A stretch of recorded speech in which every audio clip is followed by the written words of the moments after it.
son, but as one of the head servants. So he arose, he came to his father. But when he was yet great way off, his father saw him, had compassion, and ran, fell on his neck, and kissed him. Father, we thank you for such a time to hear your word. Speak to us, instruct us, correct us, empower us for the glory of your name. In Jesus' mighty name I pray. Amen.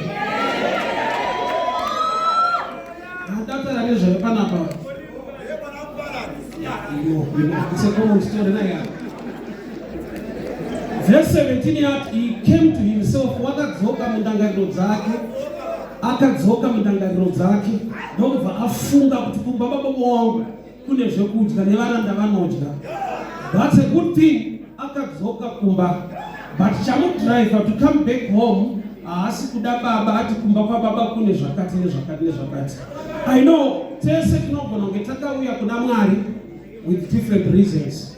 Chakanaka kuuya, but pane danger chinokudriver kuuya ndochinokukipa mukati. Why? Because ukauya uchida basa, Mwari akakupa basa, hauna the drive to love God. Because waida solution, not the relationship. So angauya pano utingo minister pamusoro pekukosha kwechinhu chinonzi relationship. So uchaona kuti mukomana pakadzoka kumba chiri chaarikutaura kuna baba hanzi musanditore semwana. Yet mwana kutadza hakuna kubvisa umwana. Ndokuti vabereki vari pano mwana wako akatadza uchitisene munai. So ane a poor mindset. Why? Bible writes he came to himself. Kunamata Mwari is not about your mind. Your mind must be renewed by the way, Romans 12:2, which means you must be driven by the Spirit of God in you. So mind yako pachayo iri raw. Zvakuti unonamata semafungiro ako, which is wrong. Anonamatwa sefungwa yake, knowing the mind of God. So parudzoka kuna baba agona kudzoka chari kutadza pamudzoka, is using his own mind kujaja nyaya dzake. So parudzoka kuna baba ari kuudza baba the way yaanoda kutreatwa nayo. Ukaenda kumatharedzi mhosva waita nyaya, hautenderwe kuti ashwa nyangu yakaoma ichimbopiwa 6 months, judgment unopiwa na magistrate. Nyaya yako inotaurwa wopiwa judgment. Why? Because uyu akadzidza izvozvo zvokupa mutongo, iwe hauna kudzidza izvozvo wakangopara hosha. So there are times yekuti mind yemunhu kana aona kuti ndada kunonamata Mwari anogona kuuya with different reasons. But chaakudiwa kuzikanwa wadzoka kuna baba is to know the mind of the Father. Bible rati baba pavakamuona achiuya far off, which means the mind of the Father yanga ichiri kumuda. Baba vangasisiri kutarisa zviri pamba, vanga vakatarisa muroti. So paari kudzoka ari kure baba vakamuona. Bible rangu baba vake vakamhanya. There is a reason for the father to run. Why? Nokuti pamba paakabva pane elder brother aripo. Elder brother was not happy nekudzoka kwemwoyo wake. Nekuda kwekuti paakaudzwa kuti mwoyo wako adzoka akakarasika, baba vari kuita part, he was not happy. Danger in the body of Christ, tine ma-elder brothers. Ma-elder brothers, are the kind of people who are right. Mupfungwa dzavo vasi right pakuziva pfungwa yababa. Because danger ichinhu chekunamata ndechekuti Mwari akadai uyu akadai chisamu, imi mukasamuda hazvichinji mind yaMwari. So the prodigal son adzoka kuna baba, but baba pavamuona vanoziva the mind of the elder brother. Ndokubva vamhanya. There was no need for the father to run. The boy is coming anyway. But kupa baba kuti vamhanye, he knows kuti vanhu vanojajana. Watendeuka wakunamata Mwari, especially this time of social media. Uchaona kuti attack chayo pa life ya baba Harare ku social media will be too much. Eda isikubva kuvanhu vasinganamati upanzwe ipapo. Tine ma-elder brothers in the things of the kingdom. Ono yemutendi, ono ye-church, enemy ya pastor ndi pastor. Mamwe magosi akaunda atikushamsika kuti vanhu varutuka varuzoshora kuzoti tindoka wacho kuzodii. So baba vanoziva the mind of the brother.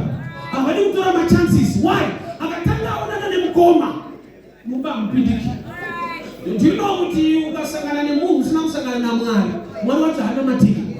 Vanhu vane zvavanotarisira kuti uite nokuti uri kunamata. Gamba une zvawakaitirwa pacross saka uchifanirwa kunamata. But vanhu vane mastandards avo. So the prodigal son paarikudzoka kumba ane enemy yepamba kwete yepanze. Wekure vamuregera achidzoka, but wepamba hadi kuti apinde mumba. Unotoona kuti kubva kunyika church. Now sometimes your enemy is in the house. Ukamva uchirumwa nenda mbachi, itori mbachi riri kudzirwa newe. Haurumwe neipanze neiri kure. So attack to the body of Christ is always inside. It's always inside. So wesa atenda ukawesa takuna matangari, beware of the elder brother. Why? Elder brother aitora information ikura na makwe hama iri kure. Anakuvanitsitsika na kutera. That's why baba vakabuda panza vachitaura naye. Usapona tukasancha nomudira chinwani. Akaenda kure, akadzoka pamba, akapinda mumba. The elder brother anakuenda kure, but mumba apinde na baba wira. Ukabuda panza akatoti achitiruitika pana hatomuzwa zvikuitika mumba mawo. But ndewo ipapo. So today one was not the mind of the father. Information yemukati, but they are always in the church and not in his presence. Don't dangerous people iva wakuti kuchechari usakupinda church nekuna matatu zvakasiyana. Sambara kuna anopinda church ari more dangerous because haana mate but anopinda church. The character will show matauranga andokuudza kuti ndewe kuchurch but asi kuna mate. So baba vabuda mumba vachitaura naye akaisa report yekuti mwana wenyu murikuitira zvakanaka but airarama nezvishere aita zvakati kana waiva information yese iri hama yako seusina kubatikana kundotsvaga because aizvinzwa marambiro aita muwake but haana kubatikana ndamutora mina wangu akati ndichagara pano dhera anouya nda kumuripotera zakukaripotera anodiwa namwari you're wasting your time. Akataura zvakataura baba vakaipedza nekungoti he was dead, now he's alive. So uripotera anga akafa uripotera chituna. So sometimes the mind of God nyaga unopresenta kuna mwari kuti ndinga akadai hadziexiste. Hadzipo nyaya dzacho idzodzo. But inyaya yekuti the mind of the elder brother ukasitadza kuinzwisisa unokukura kudzokera kunguruve kwawo. Why? Nekuti ukasadiwa mumba mawaita sana ndo matichadiwa. Bitterness yako inokukwadza. Ukavenga muchechi unonetseka kuti ndakuve uchitoti kwandauye ndo last bus stop ndo kuri right ndo kuchechi kakunopinda vanhu vapinde gross anozva kuchechi unotonyewa munhu kana unopinda vanhu kamuchechi. So zvimwe zvinhu zvawakatarisira uchibva kunyika ndatende kwandauya kuchechi hamisi kudenga wakainga mwari kwakafanira kuchipatara vamwanonoka kupora vamwanokasika kupora saka vanonowa kuti anotononoka but arimo ani mashoko haachakuudza as an elder brother. Ziva kuti ndakadzoka kumba kwababa kwete kwamukoma. Another church, another pastor is a brother, but the father is only one in his God. So kana wakazonamata Mwari zvabrother kuti vanofunga sei vanoti kudii kana baba vacho kugamuchira. Why are you worried kune makomenti abrother? Mulife vanhu vasingakude varipo enda uzvichinje varipo. Kana kuna chitadza kuda Mwari akamusika kuzoti iwewe. People hear me very much my time is done. But message yandinayo wesari munhu uri muchechi uri kunamata Mwari. But you find that the more challenge umbeya uinayo ndeyehama dzako dziri muchechi dzinotaura zvadzinotaura against your life. Those are the elder brothers. Variko zviriko but nyaya hombe usabude panze izonobesheta namukoma gara uri mumba. Baba ndo vakabuda vakataura naye panze. Dzimwe nyaya vadi kusiyira Mwari. Vanhu vanoedza kupruvha kuti ndida kuratidza kuti ndiri right. Kumunhu asingakude even uri right uri wrong. Aunoita right sei asingakude.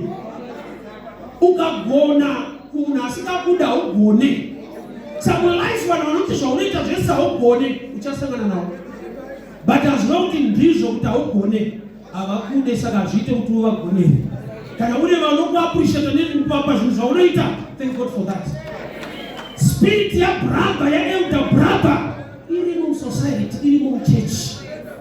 Focus yako wakaya kuzonamata Mwari. Focus yako ukama na baba. Mukoma anoti kudii apasi baba mukoma ndipa baba. Akainga Mwari focus yake iri kuna Mwari. Anotsvaka zvevanhu unobviswa focus yako muna Mwari. Nokuti vanhu ende vanhu vanotaura zvavanofunga iright yavo ikodzero yavo. Vanhu vane nyaya dzavanocreata dzausina kuita nevamwe vasingakanganidzwa wakatoita dzake, especially matimes ana social media.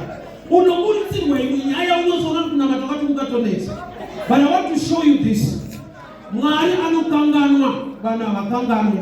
Mwari ndiye anokanganira vana vakanganwe. Saka vanhu vakaremember haisi nyaya nokuti kana Mwari akakanganwa akazvikanganwa. Challenge yatinayo ndekuti manje vanhu vanoita sei kudzoka kumashure. Mukomana hana kuterwa nekuaifudza nguruve baba pao ndozvakapa baba kumhanya. That's the love of the Father. Mwari anotida zvokuti zvinofunga vanhu ka people will shock. Asa chifeve chaizirapu chakatororwa mujeriko chiri chifeve chakarorwa zvakadaro. Kana Mwari akuwanira nyasha, no matter vari against you vakawanda sei, keep worshiping God, keep trusting God. Pati yakaitwa mungu akabuda akanodya akadzoka akadya futi pamwe. Nyaya ndeipi? Akadzoka kuna baba kwete kuna mukoma. Your focus must be on him. God bless you. Mwari vakuitire nyasha, Mwari vakuropafadze. Thank you so much.